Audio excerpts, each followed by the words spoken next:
Good afternoon, ladies and gentlemen. I am happy to be here, and I'm glad to see quite a sizable crowd. And I want to thank Dr. Shermel and Haji Fatai for making this possible. It's a good opportunity and a good forum for us to exchange ideas.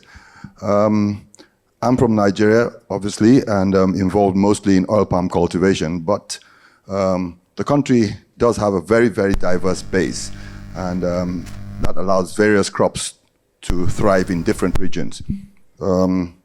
Nigeria has a diverse agricultural sector. Its weather characteristics allow various commercial free tree crops to thrive. Among these are oil palm, cocoa, rubber, cashew, coconut, shea tree, and gum arabic. The average yearly countrywide rainfall in Nigeria is 1,500 millimeters to 4,000 millimeters per annum. The average temperature is 25 to 32 degrees centigrade, and the rainfall and temperature patterns differ from region to region. There are three major regions, agricultural regions in Nigeria. These are the southern region, the central region, and the northern region. These all have different characteristics. The southern region is populated mostly by rainforest and coastal areas, coastal zones, and have an average temperature of 25 to 32 degrees centigrade and rainfall of 2,000 to 4,000 millimeters per annum. The central region, usually Guinea and divided savanna, has 18 to 32 degrees average temperature and 1,000, 2,000 millimeters per annum. Its key tree crops are kola nut, cashew, and cocoa. And the soil also supports the growth of root crops such as yam, cassava, and cereals such as maize and rice. The northern region, which is the hottest region, has a very wide temperature range of 18 degrees to 40 degrees, and the lowest temperature, the lowest rainfall of 300 to 1,000 millimeters. And so it favors drought-resistant crops such as millet, groundnut, sorghum, shea, and gum arabic. In summary, the climatic and soil characteristics of the three regions make the land suitable for a variety of roots, cereal, and tree crops ranging from millet and maize to oil, palm, and rubber. There are also other sorts of arable lands, such as the upland and plateau lands of Jos and Mambilla in the Middle Belt, whose cool temperature allow cultivation of temperate vegetables, Irish potato, and fruits. The floodplains and Fadama lands are seasonally folded by rivers such as the Niger and Benue, and these lands are particularly suitable for cultivation of rice, vegetables, and sugarcane. So you can see that there's quite a range of different crops that can be grown in the various areas of Nigeria. As far as land ownership is concerned and access to land, there are three major models for land ownership in the country. The first is the statutory ownership of land, where the land in the state is vested in the hands of the governor, who holds it in trust for the people, and he in turn grants certificate of occupancy to individuals and entities, usually for a period of about 99 years. The second is customary ownership, and this is common in rural areas. The land is managed by the local chiefs, families of communities, and they are usually under traditional laws. Most plantations you find have to deal with these sort of communities most of the time. The third is land acquired by freehold. This is very rare nowadays because after 1978, there was the land use decree which transferred the ownership or the responsibility into the hands of government. So it's very rare to find people actually having freehold land after 1978. Now, dealing with land issues can be quite messy, especially in the rural areas, because most of the agreements are usually very less formalized. So if you're going to actually go into discussions for land purchase, especially in the rural areas, it's important that you do a lot of legal due diligence and you actually know exactly who you're talking to. If not, you might run into quite a few messy problems. Apart from these three models, most states and the federal government have schemes to transfer land to potential investors. The federal government of Nigeria and most governments have land schemes designed to promote access to land for different uses such as housing, agriculture, and industrial development. In the case of agriculture, the Nigerian Agricultural Land Development Authority, NALDA, offers land at subsidized rates specifically for farming and agriculture. Its purpose is to encourage agribusinesses by leasing out government-owned lands at subsidized rates. Each Nigerian state has its own agricultural land development schemes, often managed through the state Ministry of Lands. It's important for us, for me to mention the Edo State Oil Palm Program. The Edo State Oil Palm Program is the major initiative in Nigeria for the development of oil palm. The Edo State Oil Palm Project was launched in 2019 by the Edo State government, and its primary goal is to transform Edo into Nigeria's leading hub for sustainable oil palm production. It seeks to provide contiguous accessible land to investors by reducing barriers to entry, promote responsible land use practices, and create employment opportunities and improve livelihoods of host communities.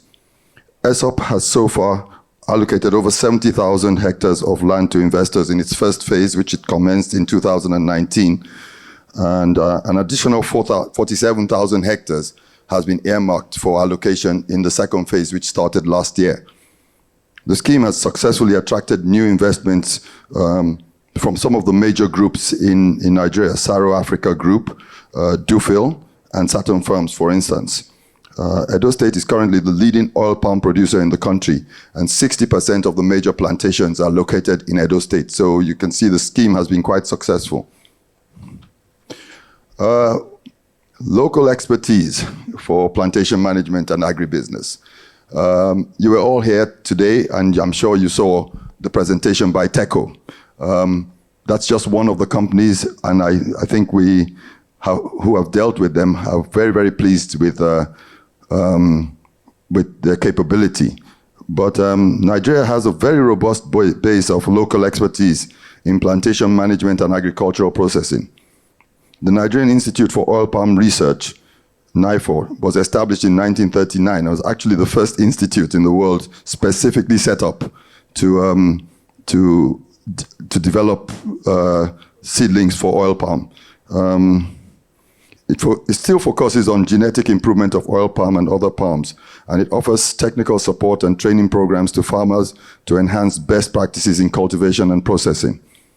The Cocoa Research Institute, CRIN, also provides training on cocoa cultivation, fermentation, drying, and packaging. In the private sector, various large-scale companies over the last 40 years have had training schemes for their staff. Companies such as Wilma, Okomu, and Olams have trained agricultural workers over the years, creating a pool of well-trained personnel.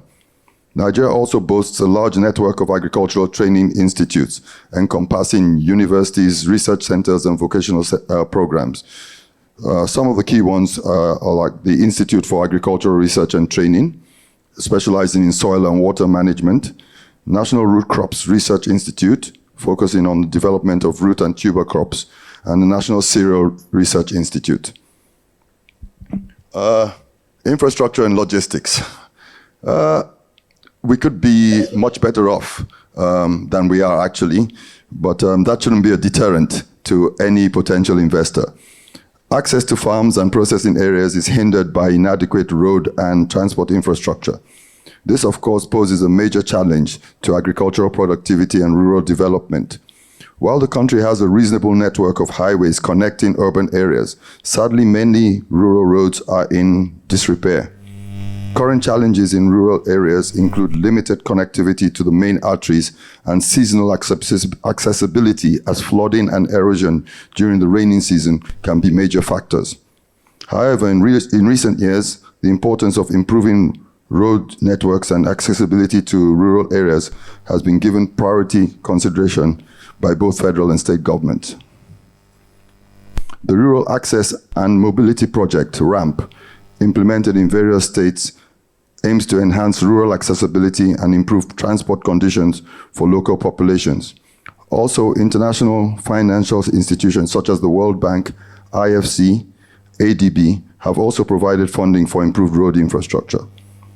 From a logistic point of view, there is access to international markets through major ports at Lagos, Warri, Port Harcourt, and Onne. Some states, such as Lagos State, have established free trade zones to facilitate trade and export by offering tax incentives, duty-free import-export of goods, and simplified customs procedures.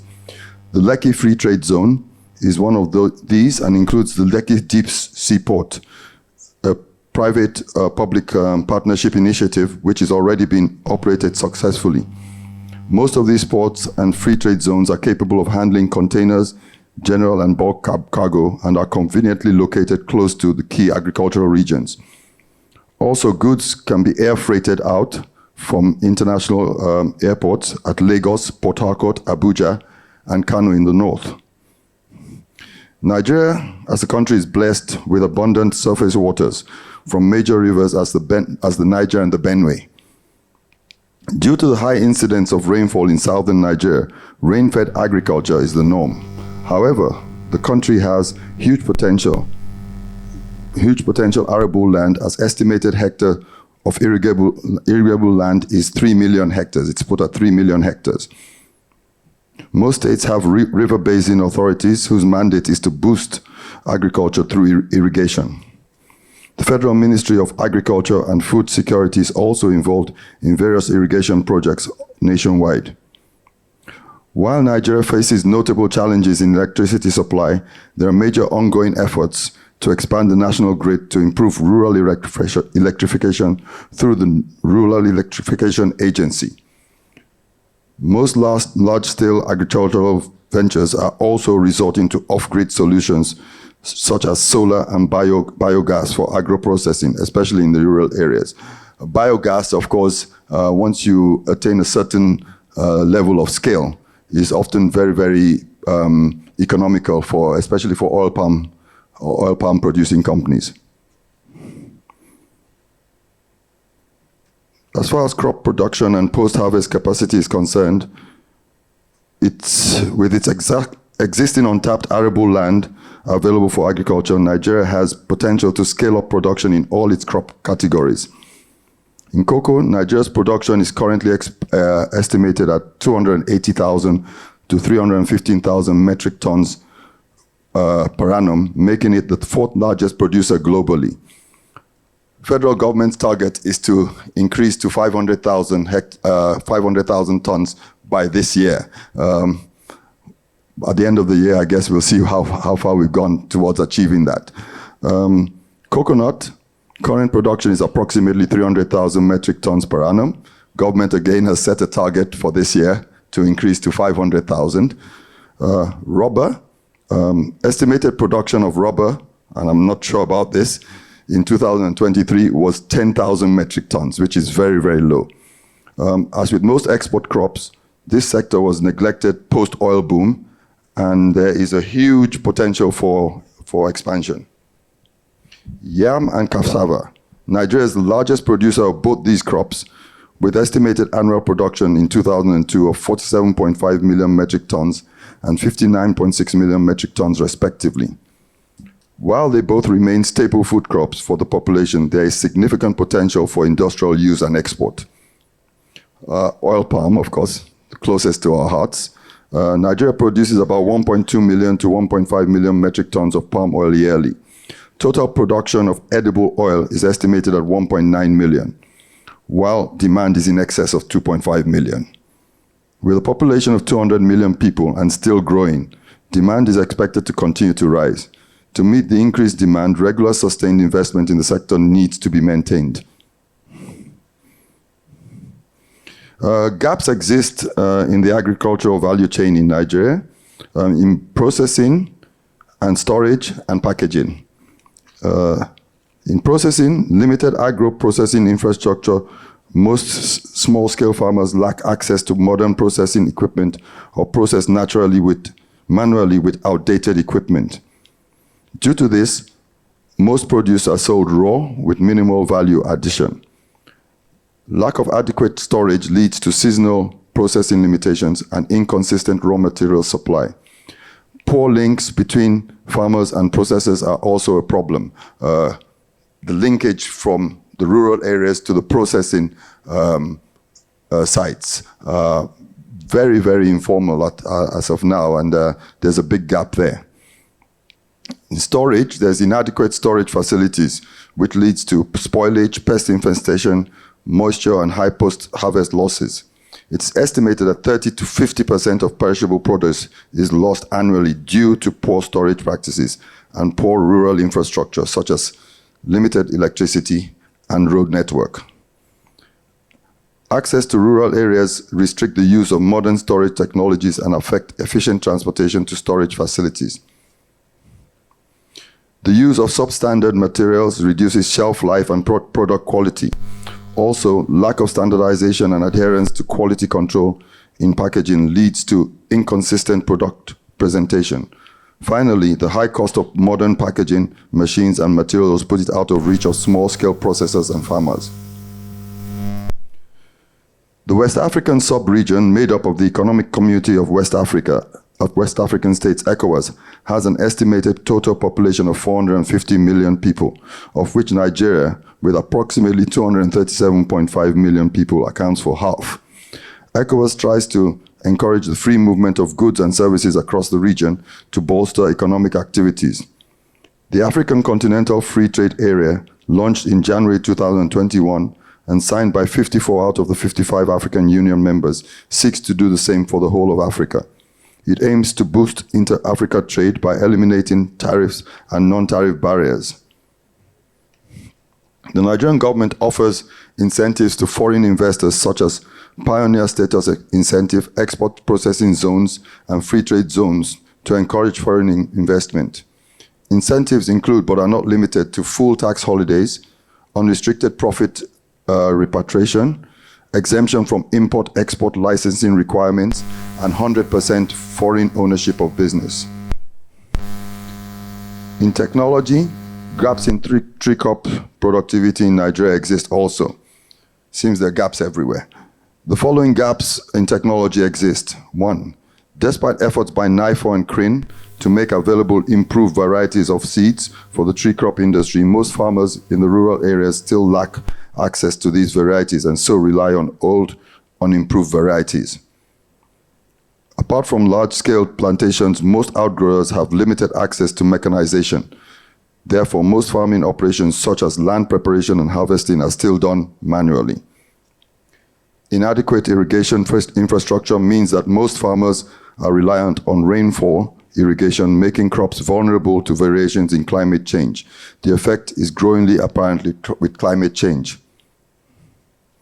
Poor pest and disease management due to inadequate education on current modern pest control techniques is also a problem. Weak extension services due to inadequate knowledge transfer on best agronomic practices such as pruning, spacing, and nutrient management is also something that has to be looked at.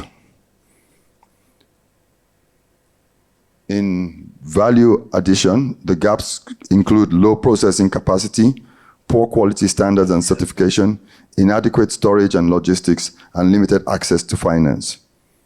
To summarize, Nigeria is blessed with abundant arable land. Its huge population provides a large market for most products. Positive government policies towards attracting foreign investors, its focus on improving infrastructure makes the country a very interesting and positive destination for agribusiness. Gaps in technology, storage, and infrastructure provide space for new entrants into the market. Both the country's population and strategic location in West Africa makes it a potential agribusiness hub for the region. My advice to any of potential investors is to identify strong local partners who can provide a route to the market and who have the capability to navigate around the various bureaucratic bottlenecks you might meet. Thank you very much.